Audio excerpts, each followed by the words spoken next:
Good afternoon. Can you hear me in the back? How about now? Yeah. Is that good? Okay. I, like everybody else, would very much like to thank you for being here.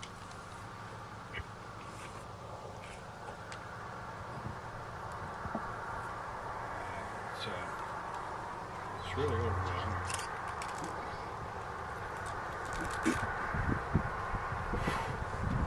Give me a second.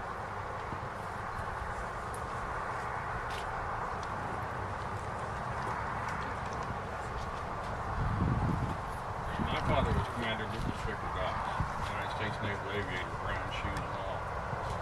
And he was born in 1916 in Deer Lodge, Montana, the father of a locomotive engineer for the Milwaukee Road.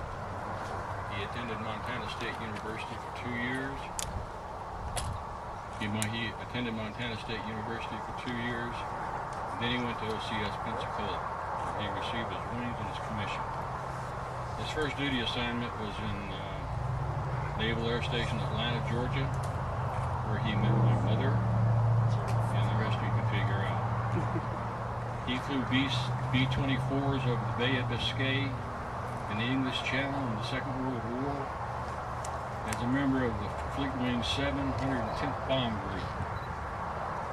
As a Navy brat, I lived in places for maybe 6 months, but never more than 24, so we were pretty much on the move all the time. We lived all up and down the East Coast and in Texas, as far east as Port Leote, French Morocco, which was an old Nazi airfield during the Second World War, and we lived in England. And his last duty station was in Moffett Field, California. I too would like to express my appreciation to Chris for his efforts, Mr. Williams for all of to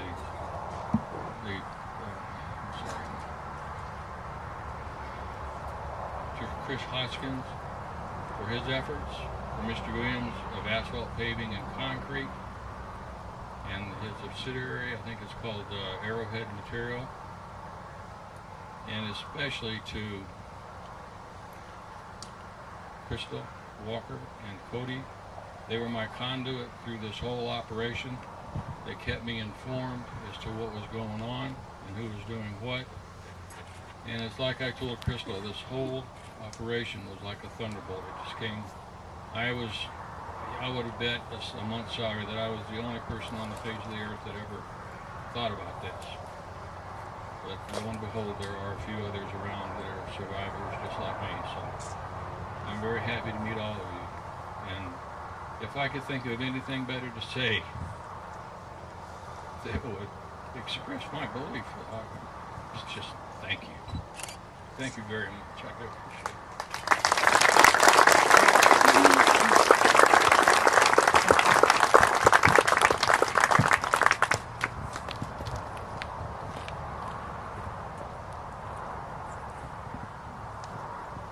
Dr. Kuhn, I think you'd like to speak.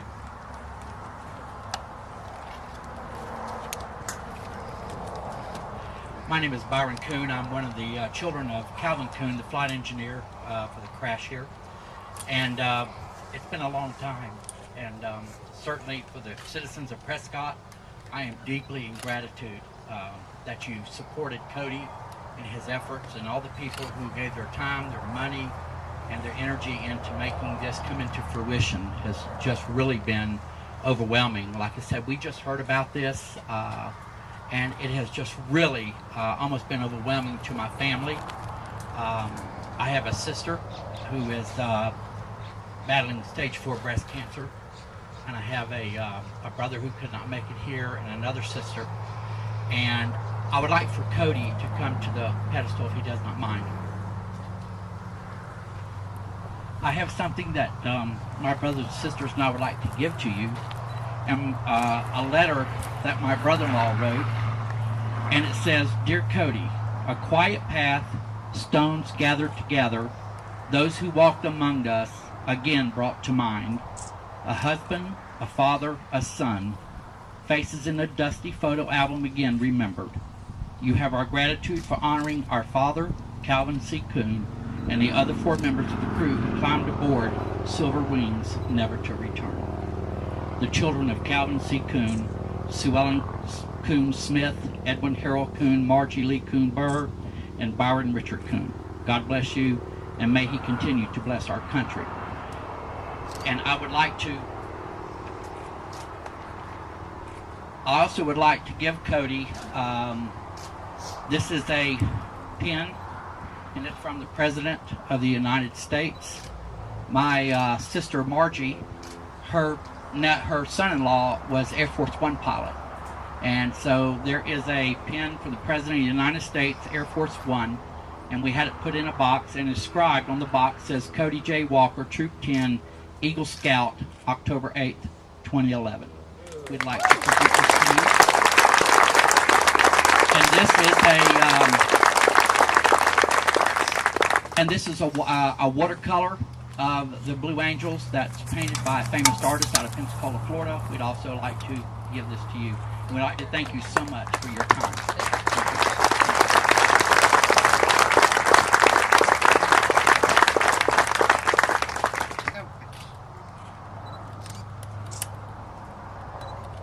Do this.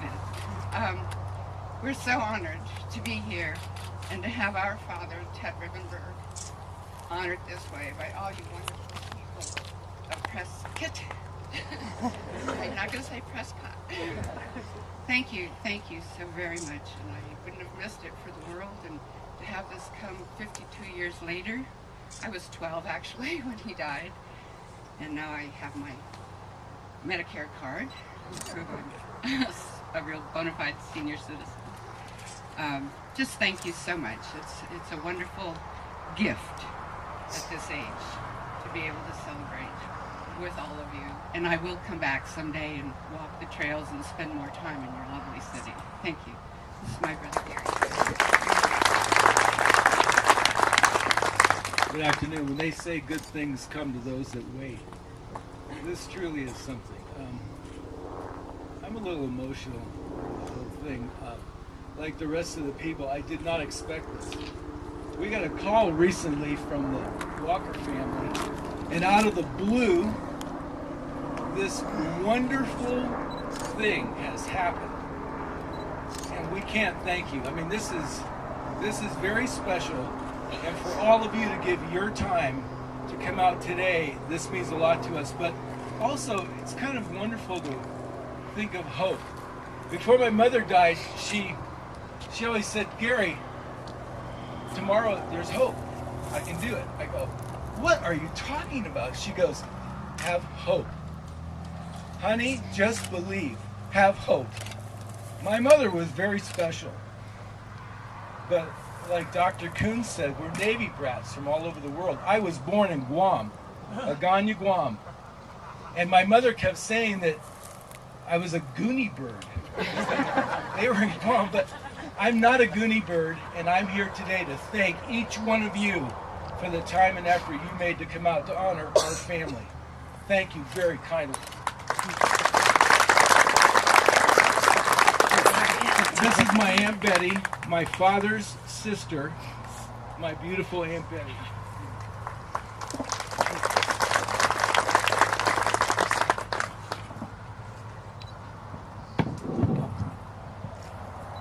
This is my brother, Ted Rivenberg.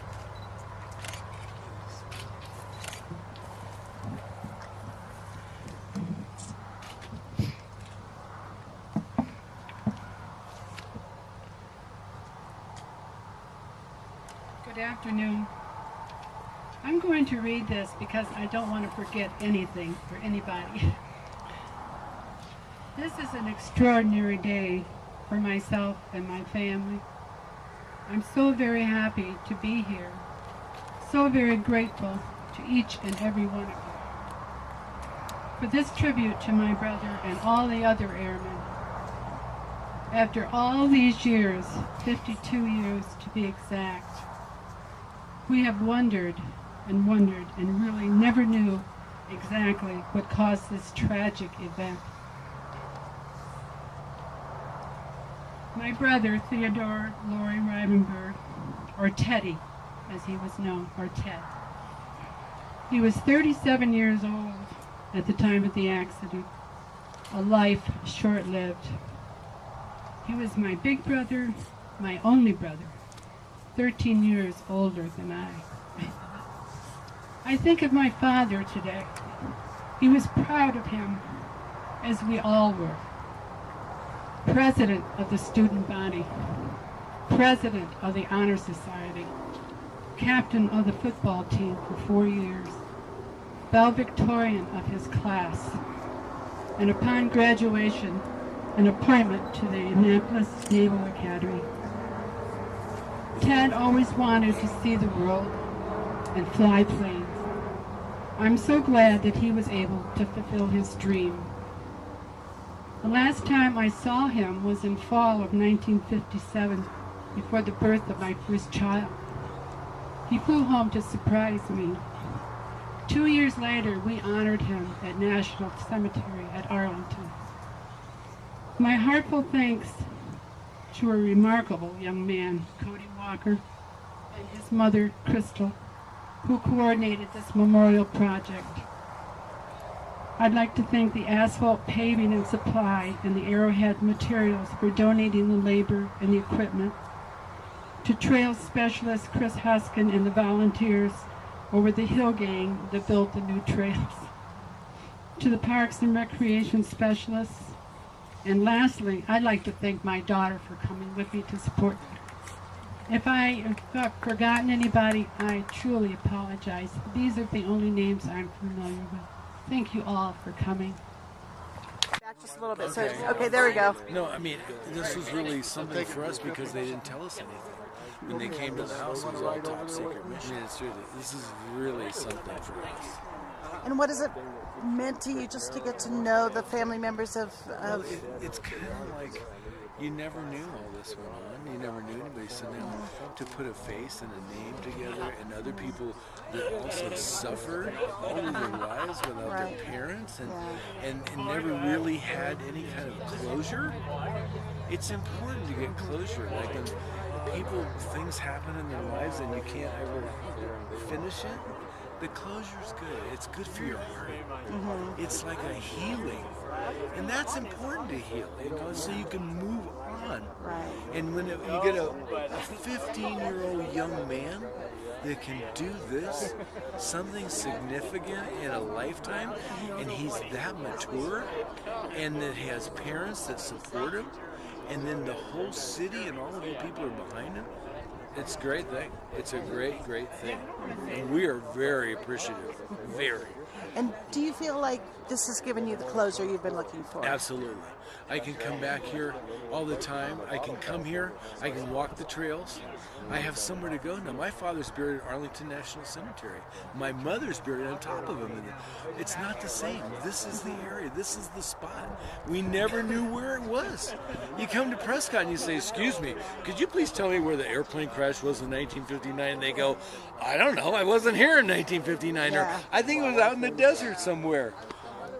It was here in this beautiful memorial. So this is so important to us, and to have the trails now, it's a happy thing, like the man said. Yeah. It went from sad to happy. It's happy. I'm happy. And do you feel like this helps your dad to live on? Pass on, yes, Yeah. to go, and his memory.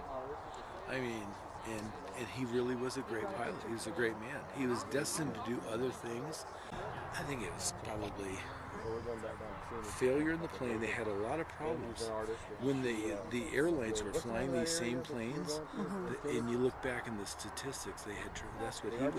The vice admiral. He was apologizing because there were so many things wrong with these planes. They changed them and they learned and they came out of it. Interesting. And so, really, you guys, your sacrifices contributed to the whole country. To help a little bit. Each little piece helps someone in the future survive something or correct something, because they have logs about everything. So, well, thank you for coming in. And you came from Colorado, We drove right? right outside of Boulder. We drove down, and we drove through and spent the night in Santa Fe, and then came through Flagstaff, Sedona yesterday, and came here. And this has been a gathering of our whole family to give us all a little closure, and it's been a happy thing. I'm happy.